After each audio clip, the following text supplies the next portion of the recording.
Terrifier fans? Yeah, the secret. My husband is the only one? Okay. Well, that's good. I'm converting him, by the way, so there's that. All right, guys, we're about ready to get clowny. Who's ready to get clowny? Yep. Everyone's ready to get clowny? You ready to clown around a little bit, huh? Yeah. You're terrified. Come on, guys. Woo, Terrifier. Yeah. All right, guys. We have Damien Leone. Yeah! And Arthur Clown himself, David Howard Thornton. Yeah!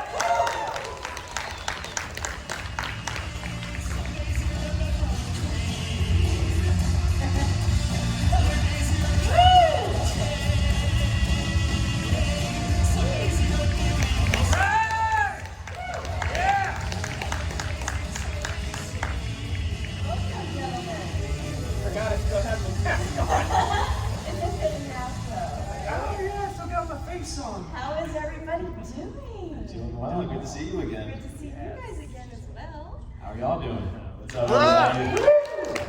Thanks for hanging out. Yeah. So I asked everybody before you came, do you have any new Terrifier fans here? And my husband was the one that raised his hand, so we've got a convert. Ain't better late than always one. I'll turn them. I'll turn them on.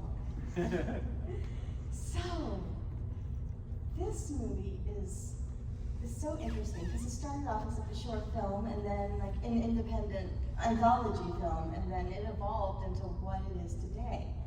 Damien, how did that happen? Like, what's the process on that? Oh, yeah. Well, he's been around for a long time. I created him in around 2005, I believe, for my first official short film, which was going to be like my showcase as a director and a special makeup effects artist. So it was, I just wanted to pack it out with as many creatures and cool demons and stuff, and I wanted to throw a clown in there. So I had this idea of a clown. This was the inception. It was a clown terrorizing this woman on a city bus in the middle of the night. She's just all alone. It's a creepy neighborhood, middle of the night. Comes to a stop. On Halloween, so everyone's already in a costume. No, it's actually, it wasn't on Halloween. Oh, to make it even weirder, so it's like a Tuesday. Oh, there you go. There you go.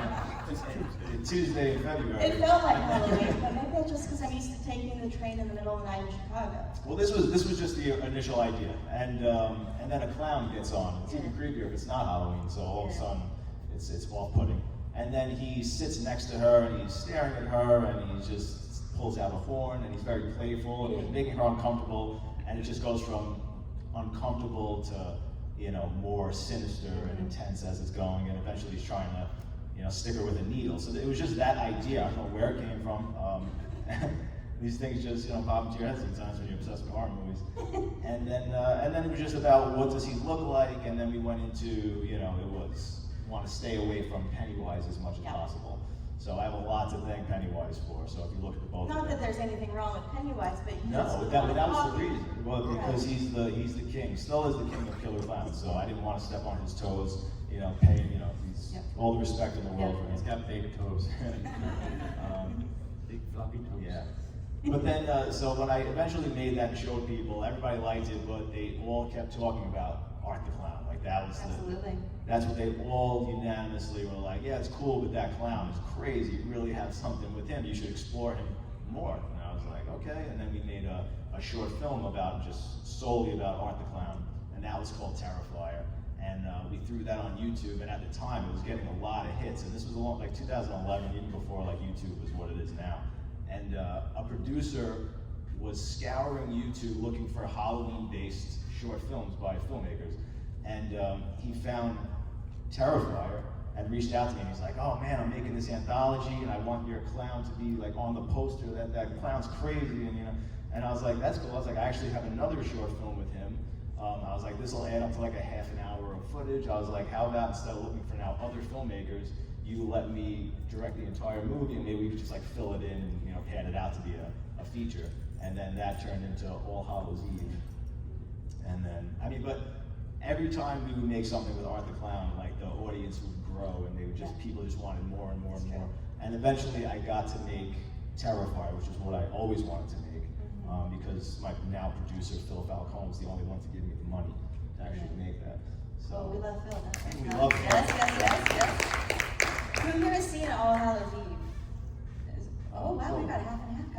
go check it out. It's on Tubi, so is Terrifier. Yep. So you can watch them back to back, which I recently did, by the way, because we're covering both All Hallows Eve and Terrifier for our podcast, 2 separate episodes. Oh, cool. I haven't decided which one we're gonna put out first though, but it's such an interesting growth. And when I was breaking down the All Hallows Eve, I was like, you really took the best parts of that movie and put it in Terrifier. Not maybe in the same setting, but the gas station scene and everything, it's the best parts into Terrifier. So it's really actually brilliant. Thank you. I always try and listen to people. We talked about this before. Like I love listening, getting feedback and critiques and everything, and really paying attention to what works and what doesn't. And I try and please the audience as much as I can. So when you were developing art, maybe this happened together, did you pick the physical first, or the how he looks, or how he acts first? Because he has a very distinctive personality without even talking. Yeah. And I know you were not the original art, but you kind of grew into it. So the personality grew, especially now once Dave came into it. We're constantly evolving. But I would say because it was the idea, so I mean I knew that he was that really, stone-faced, didn't speak, playful, still playful, like the way he starts. You're very uncertain if this is just a guy messing with me or until it gets really sadistic. But it was just, he wasn't a slasher at the beginning. I mean, in that first short film, all he does was stick the girl with a needle.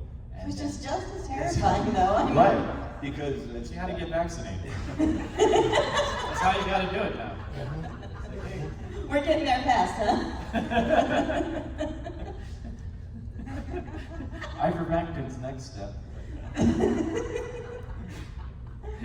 So yeah, I mean, you could imagine being in that situation, which makes it very terrifying.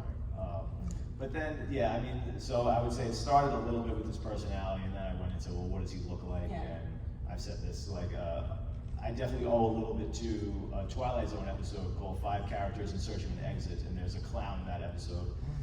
Doesn't look quite like Art the Clown, but if you see it, you can see where I pulled some inspiration from that.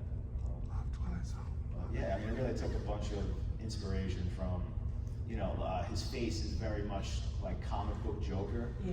Doing that, I wanted to give him like a classic devil face as well, like the pointy features, the pointy chin, the nose, all that kind of stuff. So just like a lot of classic things that I grew up loving and appreciating, monsters and devils, and boil it all up into. So I know this story, but other people might not, and I think it's great. So let's tell it again. Your audition, David. Because like she said, I wasn't the original art. I had a literal big shoes to fill with Mike Gianelli, who was the original art, who I think did a fantastic job setting the foundation. You really did. He really did. He made my job easier because I had a lot to go off of. And I was lucky going into that audition. I had already seen All Hallows Eve. I knew the characters. So I was like, okay, I already had a little bit of an idea what the character was like, so I didn't have to go in there totally blind. But I go into this audition that my agency got me because they were looking for a tall, skinny guy who had clowning or physical comedy experience to play art. And I'm like, that sounds perfect for me. So I'm like, yes, send me in, coach. So I go in there and I walk in the room, and all these other people in this room have scripts in their hands, and I'm like, I don't have a script. And I even go up to the front desk, and I'm like, hey, can I get a script? They're like, oh, you should have gotten one. I'm like, oh no. This is my first time ever auditioning for a major film role. Right. And I'm like, oh Jesus, I'm perfect for this, and I'm already going in there and I'm screwing things up. And I was about to get really mad at my agents because you guys never sent me any sides or anything like that. I'm like, oh my gosh. And they call me in the room, and I'm like, I am so sorry, but I don't have a script. Can I please get one so I can just sit out there and just give me about 10 minutes? I'll be ready. They're like, oh no, you don't need one. Art doesn't talk. I'm like, oh, okay, cool. So what do you want me to do then? They're like, oh, just come up with a scene where you decapitate a guy and you're happy about doing it. I'm like, can I have a few minutes to think? Like, no, just go ahead and just do it. I'm like, okay. And this is where I'm like, I don't know what's wrong with me, what's going on inside of my head. I guess I went to some really weird places inside of my head that I just turned things off and just went with my guts, and I think this is where I think everybody that's in acting needs to have some kind of improv training, because you never know when you're going to get thrown to a position like this. And so I was like, okay, sure, let's go. And I did this whole scene where I like just kind of skip in happy, and I come up behind my victim, kind of sneak up behind him very cartoonishly, knock him out. I take out a hacksaw and saw off his head, and I pick it up and I taste it. I don't like the taste of the blood, so I take out some salt and season it. Taste again, kind of give a thumbs up, kind of bathe in the blood a little bit, and skip out on my merry way. And that's what basically got me the part. It was the salt shaker. that detail. Yeah. It's just, you just never know. I none of that was planned. It's just like, I don't know where that came from. Just, sometimes you just got to go with your gut and go with whatever comes out, and that's what came out, and I'm glad I went with my gut. I mean, we really lucked Yeah. out because we only saw like 7 people came in that day, and you know, you were probably like the 6th person to come in, and for the 6th person to come in, and it is Dave. I mean, it's Art the Clown now. I just knew, like, watching him, I was like, he's exactly what I want. Like his smile, I wanted Art the Clown. Even like as opposed to the first Mike Gianelli who played Art, I always envisioned Art to be taller and skinnier. I thought that would be creepier. So when Dave came in, I said, "Ooh, right there, that's what I'm looking for." Now let's see if this guy can, you know, what his clown shtick is. And as soon as he flipped that switch, you know, I was sitting next to my producer Phil, and he's doing everything, and we're like nudging each other and laughing and giggling. And then, you know, and then when Dave's done killing the guy, he just goes right back into being Dave, like this like childish giggle. And he's like, Is that good? I was like, yeah, man. Very good. I was like, I like this guy. And that was it. We saw like one other person, 2 other people came in after Dave, and I was just like, I looked at my producer, I'm like, what else are we possibly looking for? I was like, let's have this guy come in, let's throw the prosthetic on him, and let's see that again now with the makeup. Yeah. That was fun too, because like that was my first time in the makeup, and I was like just playing in the bathroom, just making faces in the mirror, because I like to do that when I get new makeup, because I want to see what all I can do with the makeup. What it looks like. Yeah. Well, they had just ordered pizza, and they're like, "This is your final test. This is your final audition. You've got to go answer the door." I'm like, okay. And then it's in the middle of the day in Staten Island, New York, and I just open the door, and I'm just like standing there, and the pizza guy's like, no. And I'm like, he's like, nope. So did you drop the pizza and run? Yeah. Yeah, he let them, they come up. I let, no, man, that's okay. He's like, here's some money. There was a little girl next door. Oh yeah. The neighbors next door. They're like, they're like, go out there, and like the kids are like, and the mom got really mad. And I'm like, oh, this works. This is effective. It's a clown in broad daylight. People are like, no. So, David, true or false, you do or do not have mime experience? I don't actually. Thought so, but everyone is saying that. I want The legends that are growing. Right, I want to clear the record right The here. mime school. I'm like, where is that? Who started that? There's so much false information I out there. know. It's ridiculous. Like I said, it came from the internet. True or false? No, I did not go to mime school. My background, I'm basically self-taught. I didn't actually go to school for acting. I actually got a degree in elementary education of all things. And I had just done theater my whole entire life, and I just learned through observing actors that were my betters. And I always figured that's how you learn. You watch the masters and you learn from them and adapt and make it your own. And that's what I would do. And I had a great education just growing up in physical comedy. I always loved slapstick. I loved the great silent comedians of old, like Buster Keaton, Charlie Chaplin, all those guys, and of course Marx Brothers. And my aunt, who actually lives here in Atlanta right now, I just had lunch with her today. She gifted me box set of Mr. Bean videos. It all makes sense now. Yeah, that's where it really started. I was like, oh wow, and I would just sit there and watch those videos over and over and over and over and over, and I would just bring that to what I did a lot. I did a lot of children's theater back in Huntsville. That's where I'm originally from, Huntsville, Alabama, and we had a great children's theater there called Fantasy Playhouse. And it's not like what it sounds like. It's like, oh no, it's for kids. But that's where I perfected those skills, because I watched a lot of Mr. Bean. I also watched a lot of Jim Carrey at the time, because that's when Jim Carrey was big, and I loved that style of comedy. And that's what I really, started honing my skills. And I was very lucky later on, after I moved to New York, I got cast in the national tour of How the Grinch Stole Christmas, the musical. And I was actually here in Atlanta back in 2011. I was here with the tour, and we performed at the Fox. But our Grinch was Stephen Carl, who was Robbie Rotten on Lazy Town, if you guys are familiar with that show. And Stephen unfortunately passed away from cancer a few years ago, but he was an amazing physical comedian.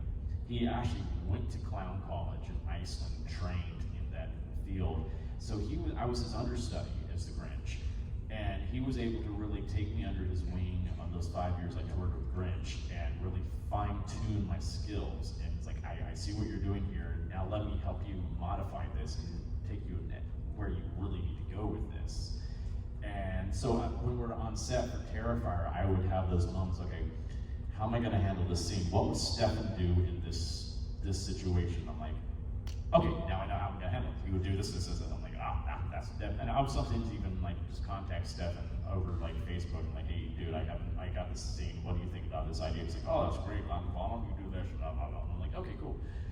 And he was just a great source of inspiration. But that's who I learned. I just learned from the greats. And I just did my own thing with it. I just never figured I would be able to turn something that because I'd always done comedy, I'd never done horror before.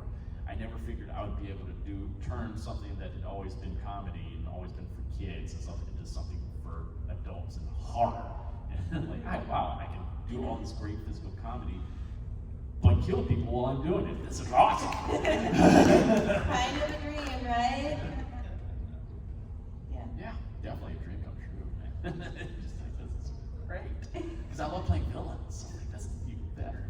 Well, like you said, this is like the Joker of the horror world, right? Oh, yes. And he's my favorite villain of all time, too, so that definitely was a Joker in him. Right. You have to look at a Joker in him. So you guys are horror fans already, right? Oh, yes. Damien, Oh, huge. true or false, you were named after the Omen. That's very true. Again, internet guys. No, that's very true. Very true. Wow. Yeah, my mother loves all movies, but she especially had a soft spot for horror movies. And she would let me watch virtually anything that I wanted from the time I was 4 Yeah. on. So I fell in love with horror movies, and I was obsessed with the cover of at the mom and pop video store she used to take me to. The first cover that really ever spoke to me from the horror section was the cover of Texas Chainsaw Massacre, the VHS cover. And I was just, because it is a drawing, and I was already obsessed with cartoons and artwork, and I would doodle a lot as a kid, and I was like, I have to see what that is. And my mother was like, I don't know. And my aunt actually talked her into it. She's like, that's fine, let him do it. My aunt got me into it too. For real? Yes, I spent a lot of time at my grandma's house, and Yeah. we rented Suspiria one night. Oh. I was 8 years old, and I'm like ballet and witches. Yeah. Yes. What else is there? Right, and from then on. And then my second movie was Retribution. Has anyone seen Retribution? Actually, 88. You actually haven't seen No, I haven't. You've actually not seen a horror movie? Really? Dude. This guy's like Dude. an encyclopedia when it comes to horror. Older horror movies, though. No, I'm not good with No, that. like 1988, not too old. No. But no, that was my second one, and that was like, nail in the coffin, done, all in. Right? Wow. But yeah, thanks, Aunt Deanna. Love you. I owe all of my life to you.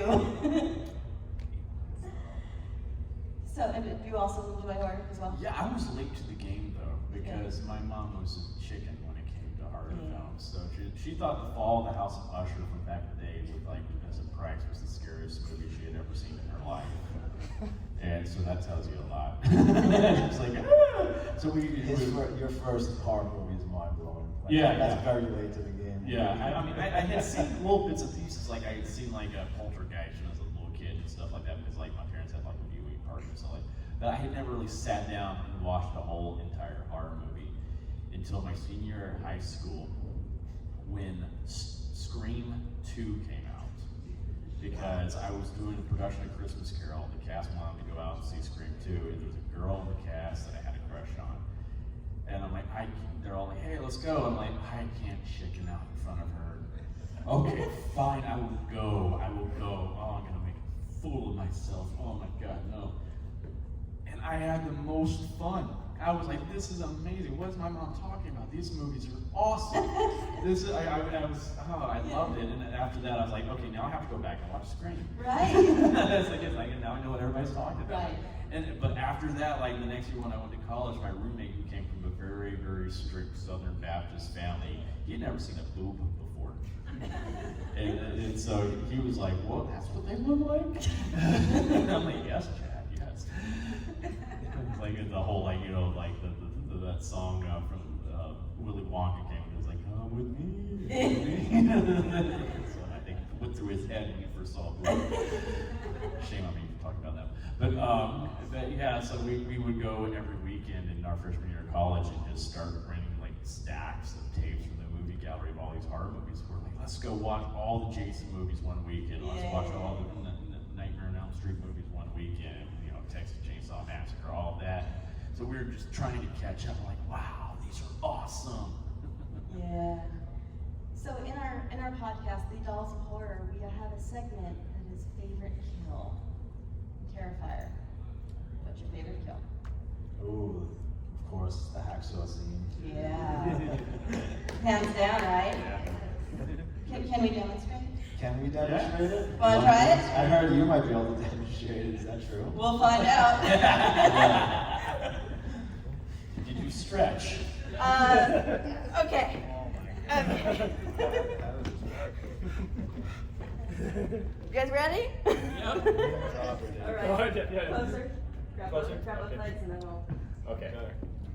Here we go. Woo! Yeah, tuck that in. There we go. All right, go for it, Dave.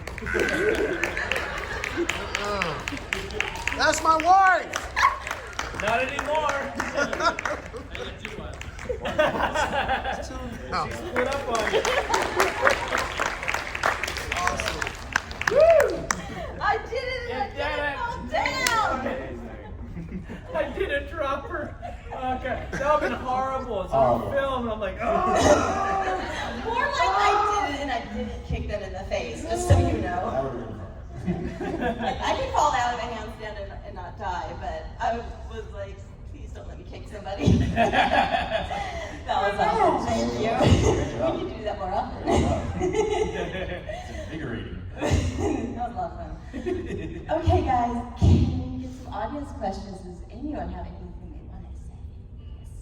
So we met you guys a while back. We're actually from Staten Island, and we were talking to you guys about that. And I know you were talking about how in the first movie, and we definitely know Staten Island gets a little eerie at night. You were talking about your locations. Well, that's where you are. Yeah, right. But you were talking about your locations and how you stumbled upon that one set place. So obviously we know the Terrifier 2 is coming out. Did you guys find a lot of spots locally in Staten Island, or did you guys kind of branch out for that? Yeah, we branched out big time for part 2. So part 2 primarily takes place in a barn upstate New York. We have a huge barn that we built a lot of sets in. So the majority of the movie takes place there. But we filmed some in Jersey. We filmed a big set piece in Manhattan in a big costume shop. We didn't film on Staten Island. Yeah, we filmed in a high school in Staten Island. A few places. Yeah, we were all over the place. This is like part 2 has whereas part 1 takes place in one location for the most part. Part 2 is all over the place. We did actually have a funny moment there. Is that this won't really? I'll word it so it's not revealing anything. But there was a funny moment one night where we're filming out there in Staten Island, and I'm attacking my victim, and people were starting to come into work that morning because we were racing against the sun. Right. And this car pulls up while I'm on top of my victim, just going to town on him. Oh And the car no. pulls up, and I'm just like, and they just right out of there. I'm like, well, we must be doing something right.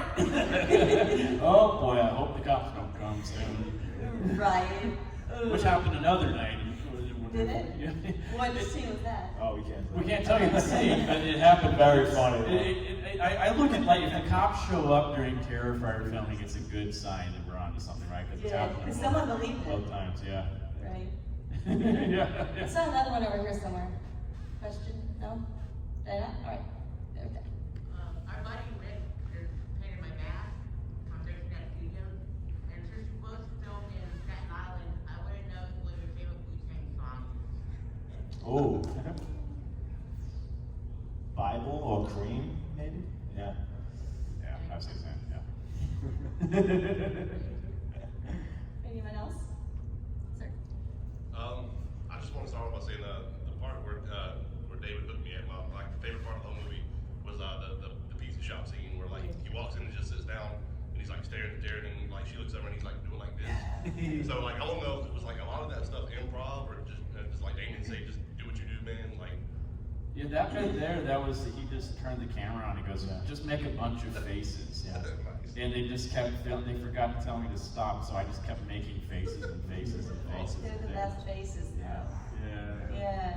The only face, I mean, like the classic smile that you always do, like that one, and there's one face that he makes before, I think it's before you go off on all those faces at the table. Like you have this really crazy smile. Yeah. That was like the only one where I told him Yeah. specifically. Like I the wanted big to- eyes, Yeah. big eyes, Big big eyes, smile. big teeth. And there were even more because he just went off. So then I had to like just choose my favorite ones in the editing room. Yeah, that was all him. That one. I think I had one where I was like, doing the whole, There's so many. doing what, Yeah, you were like blowing kisses at her. You Yeah. do all kinds of things. So, Yeah, it's crazy. But that's the fun. Is like I always know what I want, what I'm looking for. We'll always do that take or a couple of those, and then I have Dave go off. Like, We have our own lingo between the two of us now, where it's like, what kind of face do you? I'll just ask him like, what kind of face do you want here? He's like, do the big crazy face or this face. I'm like, it's like this. We no one else knows what we're saying, but we're like, oh yeah, gotcha. Yeah.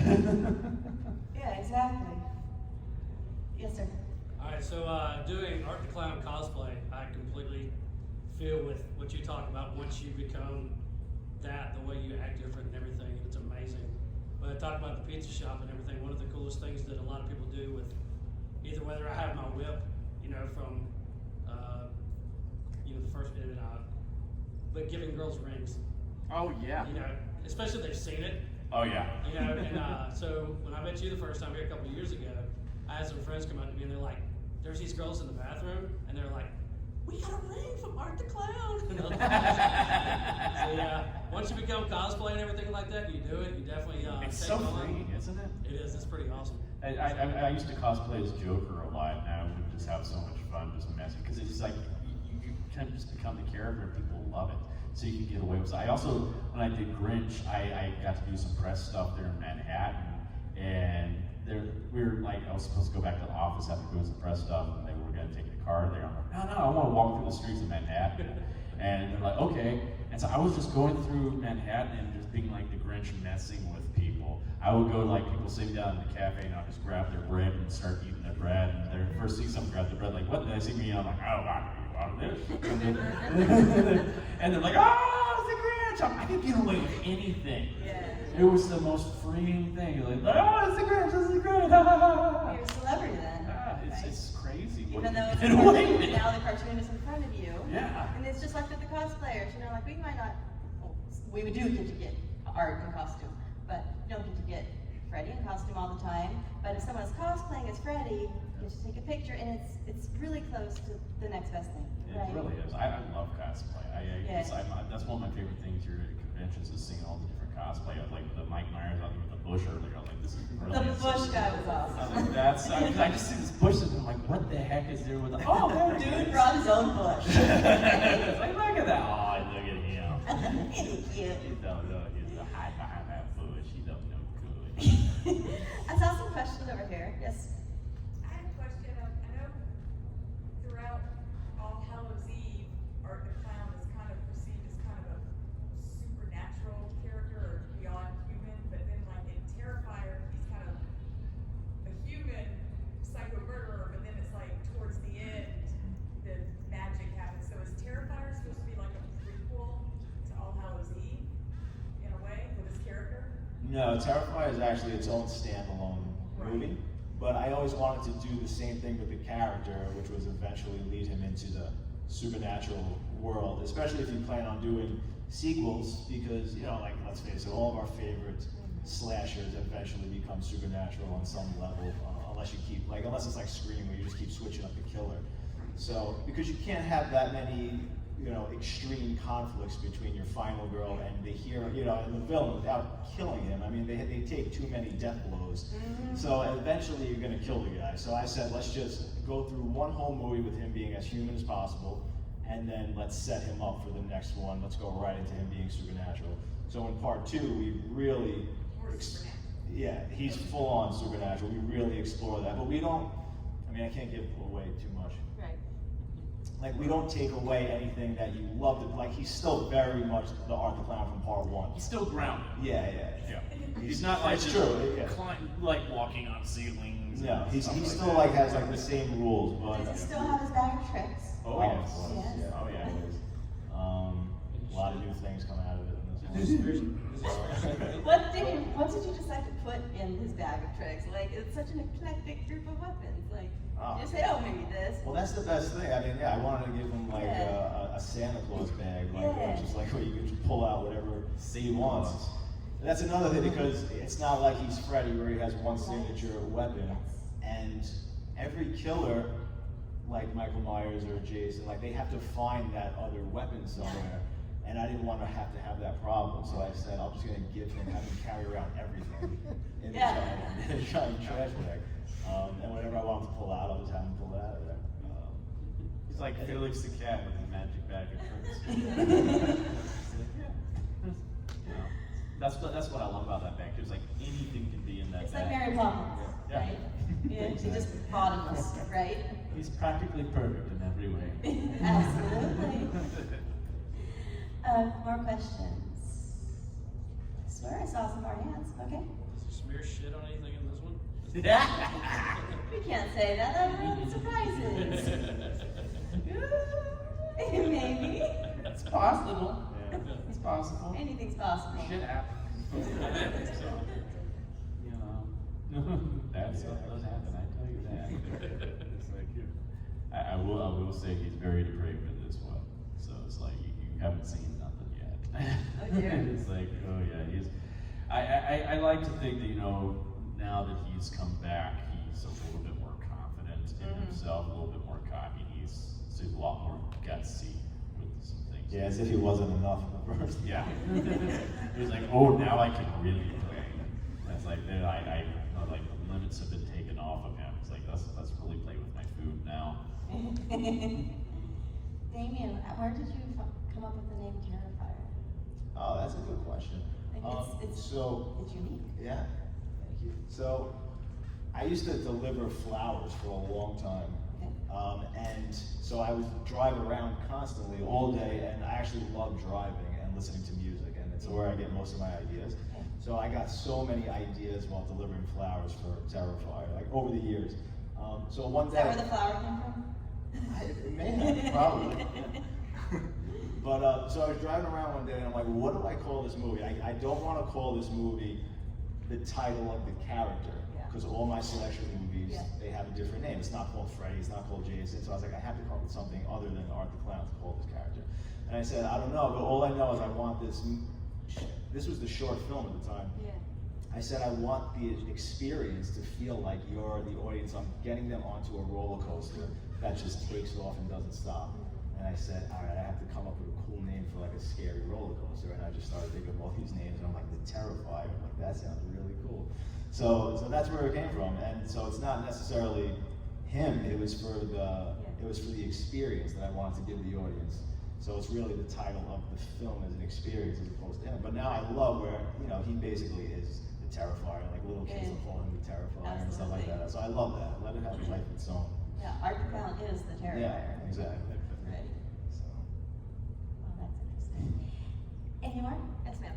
Mine's more really a statement, and I mentioned this to you earlier, but like I'm kind of new on board with this. Somehow I don't know how I missed it. I've been watching horror my whole life to the point where like when COVID happened, the best decision I made in 2020 was getting Shudder. My husband loves horror movies, but I basically wore him out. And I don't have like I'll watch anything. It doesn't matter. I'll watch anything, whatever it's rated. I'm gonna watch it. He's like, oh my gosh, this is so bad. And I'm like, it's fine. Anyways. I was watching Terrifier on my own, and in the bedroom, and he came in the hacksaw scene at that very moment, and he said, "What the hell are you watching?" And I was like, "Honey, a horror movie you need to fucking watch right now. So sit down. I'm gonna hit the rewind, and you're gonna watch this with me." And he thoroughly enjoyed it, and I just wanted to say that it had been a while since there was a horror movie like that. He really not tired of seeing like the basic, like. Oh wow. So it was very. So I just want to like give you accolades for I don't know how I missed it, but it's fantastic. And even I got my husband into it, and I was like, sit down, let me start it over. I mean, I know you came to the hacksaw scene, so you kind of have an idea. That's thank you for sharing that. Though. My husband had a similar reaction. And I also, and I also too said, you have to watch this. And he's like, nope. The first time? Isn't it funny how people always walk into those kind of Yeah. scenes? Like, of all the stuff. It was the clown. It wasn't even like hacksaw. It was the clown. And it was in the bedroom. I'm walking in. Yeah. I'm just chilling. And just going, what are you watching? Oh. Yes. I walked out. What did you watch? I turned around and walked out. No, mine stayed, but yeah. She called me back. Eventually we got through it, and he's a convert now. So. I know sometimes it's like, are you watching horror movies? Yeah, I agree. Thank you. 100%. And I was late to the Terrifier game too. My friend Leanne told me about it once. I was at a 90210 trivia night, of all things, because that's my other thing. The only thing I love more than horror movies is 90210. Fun fact about me. And she also loves horror movies. She goes, "Have you seen this movie Terrifier?" It's been out maybe like 3 years, and I've never heard of it, but I knew I'd seen the character's cover. She goes, "Girl, you gotta watch it, but there's this one scene, and you're just gonna go, what? And you're gonna go, really?" And then I said, "What is it?" She goes, "You'll know when you get there." And then I watched it on my phone, so it wasn't even on the big screen. I'm like, oh! Ooh. I'm like, okay. And the one thing I love, I don't know if this was your decision, but when he gets to like the neck, and he's just so frustrated, he can't get through the neck. I just really had that. Yeah. I love Art because he's kind of human in the fact that he's like, why isn't this gun working? The dad ripped? I think it's those human moments why people really appreciate him, because they can relate to him more. It's not just like a mindless thing. There's something going on. He has those gun jam. He gets annoyed, he gets frustrated. There was actually, during the hacksaw scene, I actually told Dave at one point and when he gets in the middle, he actually stops and he starts like panting and like wiping his brow because it's taking too long. And it was really good, it was really funny, but I didn't want it to break up the tension of the scene as a whole. Right. So, right. I don't know if it was a good idea or not. Yeah. Start doing stretchers. Oh, God. Cramping up. No, my favorite is when his gun runs out of bullets and he's like, he has to go get another gun.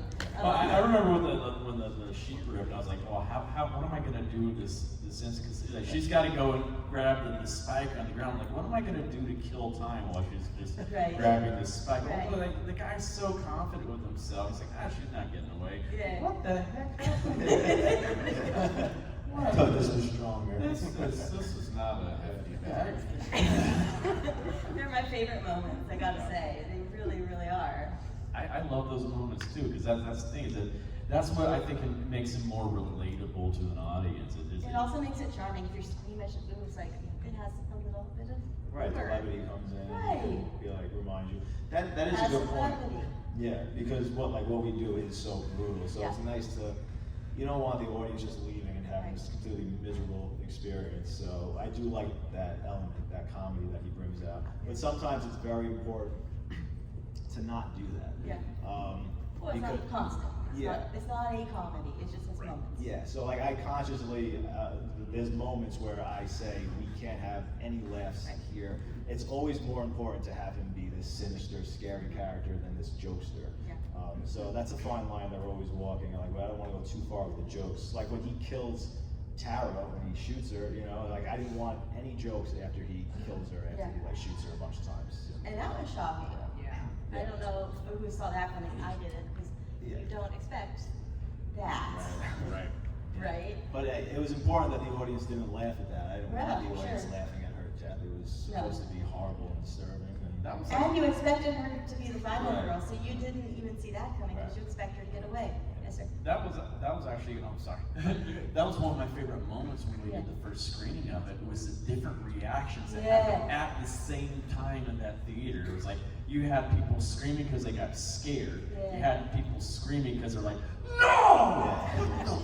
And then you had other people just start laughing their heads. I was like, that was ballsy. It was just that was so cool about that moment. Spontaneous and how unpredictable the movie was. People just didn't trust me anymore. Like it was just Well, that's like, a beautiful thing. Yeah, but it really was a wild reaction to hear. Sir. Sorry. So, as in being a horror icon, lover in a horror movie, how do you feel now that both of you, especially David, have created a horror icon? How does that feel to you that just, you know, that you're in the ranks now of all these other horror icons? How incredible it is that. Even just saying that, it doesn't sink in. It's very surreal. I don't know. Personally, I feel like, you know, I still have to earn that, and I feel like I'm still striving. You have earned it. Yeah, it's amazing. Thanks, man. Yeah. But, I get mad when I see pictures and Art's not in it. I'm like, probably put him in there. thank you, man. I think we do need a new villain. It's been a very long time since we've had a new villain. Yeah. Right? We need some new blood. I feel like.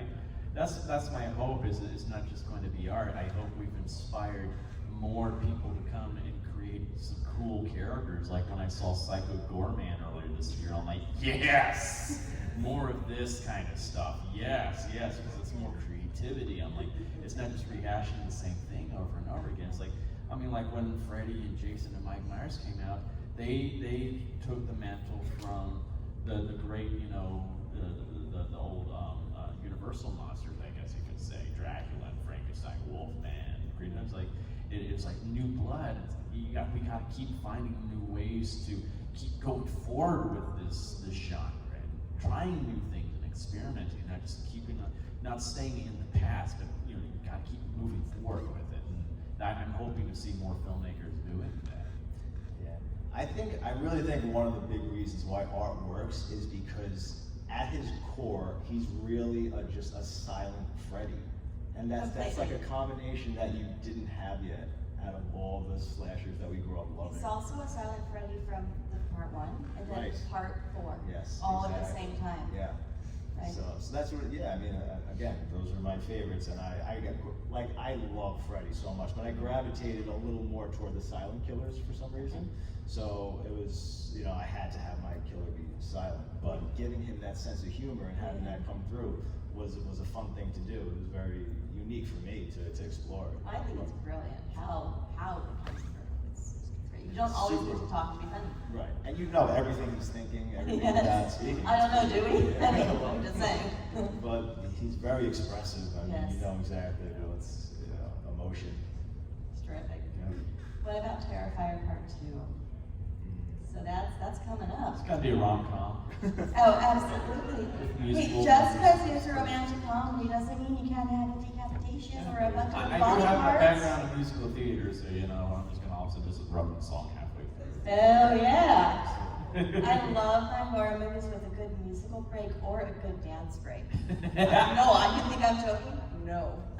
Anything with a 5-minute dance break, like maybe prom night. Oh, I'm all about it. Wow. So what are the odds on that? I just showed her a clip from part 2. Yes, I got to see a sneak, and I was very excited. Yeah, when I saw what I saw, I was like, oh yeah. You said people are gonna hate you for this. Yeah. I don't even know what you showed her yet, so you're That's what I'm gonna say. Oh, okay, cool, yeah. And I want to go, by the way. Yeah. Can we Yeah. do like an interactive experience? Oh, that's- right, we have that set. We have the set still standing. Yeah. We might do something with it. Who It knows? seems to be like a pop-up bar. Yeah. And if you guys want to know what we're talking about, go see Terrifier Part 2. Do we have a release yet, or is it still in process? I know everyone asks you. Yeah, I I'm know. sorry. I'm no different. No, I mean, it's great that people want it out so bad, so I don't get mad at the question. It's just, it's frustrating. Like, I feel bad that it's not out yet, because we're No. gonna have it out by Halloween. But, Doesn't look like it's going there no, yet. it's gonna be early next year. Okay. But again, the movie is just so much, like, I can't even begin to explain. Even though it's still a low-budget movie, like, you might see it, I mean, we're all watching these mega Hollywood movies. So every day we're watching $200 million movies. But when you I see, don't know, man. We just talked to the guy from The Greasy Stranger, so I mean. but in that comparison, I mean, we're still such a low-budget movie, but in comparison to the first one, it is just astronomically bigger on every level. It's such a bigger movie. And right now, the runtime is over 2 hours long. So it's almost, I mean, it's almost double the length of the first movie. So it's just a lot of work with post-production. It's a lot of coloring, a lot of sound design. There's some visual effects. It's a lot of work. But I mean, the picture's locked. I know what it is. I've watched it many, many times. We're locking in the soundtrack right now because there's a lot of music. Aside from the score that Paul Wiley's doing an incredible job. That score is crazy. It's good. He's got some great new tracks. Really? Yeah, it's amazing. But there's a lot of music, and it's like the lead character, Cien, is a huge music fan. So, and there's a big chunk of the movie that takes place in a club on Halloween. So we're getting all these really awesome songs in it right now, which is cool. But it looks amazing. You guys are really gonna dig it. I will say that, like, the one big huge kill scene that we have in this movie, we had originally started filming it right before the pandemic, and COVID happened. We're like, oh crap, what are we gonna do? Like, oh, this gives us a little bit more time. So we're like, okay, well, we now have time to actually flesh this out more than what we had originally planned. And I think what we had originally, we were originally starting to film, was great. It would have been totally serviceable. Everybody would have been happy with it. But what he came up with during the pandemic, he went to some dark places with this. Thanks, Rhoda. It's one of these things I think people are gonna like hate me. They're like, I cannot believe you guys did that because it was vicious. It's very angry. Yeah, and it's long. And it's very long. It took us about a week to film this scene because it's so prosthetic heavy. Because that's what we wanted to. We wanted to keep everything still grounded like that with prosthetics. And he created this one thing. I can't spoil it for us, but it's this amazing thing that he created. When I walked in the room and saw this thing sitting there, I was like, holy. And oh my gosh, is when you see it, you'll know. And it's just it's unbelievable. And he just went above and beyond. And it's none of this would have happened if it weren't for the pandemic, oddly enough. So it's like it's actually something good that's come out of this horrible thing that's happened to us all. And it's just it gave us more time to really flesh things out and really do the kind of film we wanted to do. Don't have to rush through it. Yeah. Right? No, that's true. He outdid himself. I'm like, I can't wait for you to see this scene. Well, and so did he. And I said this, like, we take so many chances in this one. Like, we don't play anything safe. Like, a lot of risky things. We could have just made another by-the-numbers Terrifier, just like art slash it, and that's it. But Just basically going to be the same movie, and that's not yeah, what you want. no. This is radically different with the characters and this whole supernatural element, this like fantasy element. It's such a different movie. But the only thing that is, I could guarantee you're going to be happy with Art the Clown. Like, he killed it again. Like, all the stuff that he No does. pun intended. Yeah. Dave's fantastic in it, so you're going to love Art the Clown's not going to disappoint. That I can promise you. Alright, so we're aiming for early next year. Yeah. If everything goes according to plan, maybe a nice Valentine's Day rom-com with our Yeah. clown, huh? Something to take your date to on Valentine's Day. Give her your heart, literally. Buckets of body parts. That's our motto in The Dolls of Horror. My co-host, who unfortunately cannot be here today, she always talks about the body parts she might want to keep from the film as like a prop. And she basically was like, yeah, I want the hatchet guts and this bucket of body parts, and then I'll have a bucket of eyeballs. And Oh, yeah. I'll make people feel them and guess which eyeball goes to which movie.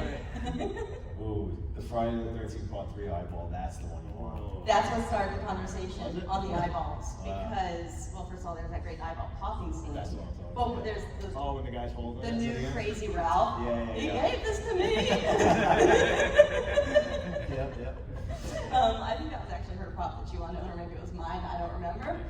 But, yeah, so she has a thing with eyeballs too. Yeah. So, yes, shout out to you, Jamie, and your bucket of body parts.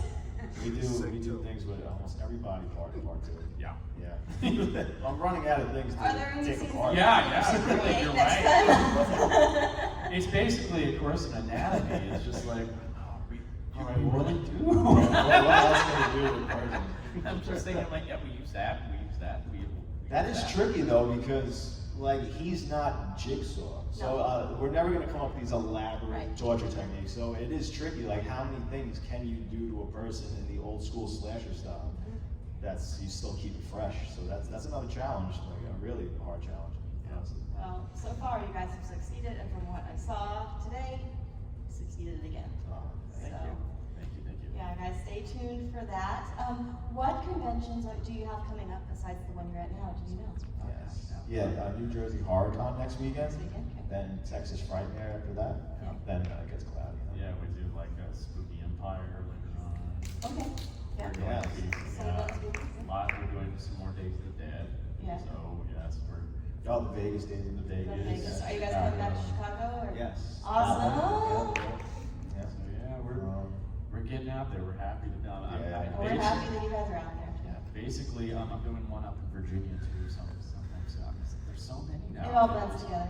I'm like, Well, everyone's playing catch up now because we missed all of last year. So now it's just, they're all here. Tomorrow we have the photo op. Yeah.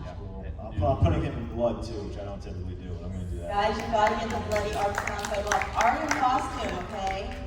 Should we do art versus art? Yeah, of course. Yes. And I have a tear. You have to ask? Yes. Oh, sweet. Yeah. Love it. Yep. Well, David, Damien, thank you so much for coming out and playing with us and Thank you. for the great conversation. Thank you guys so much. Thank you. I can't just do that again. I'll perfect it even better next time. We'll bring the hacksaw next time. Yeah. Chicago. Chicago. All right, guys. Thank you. Give it up. Thank you guys. Thank you so much.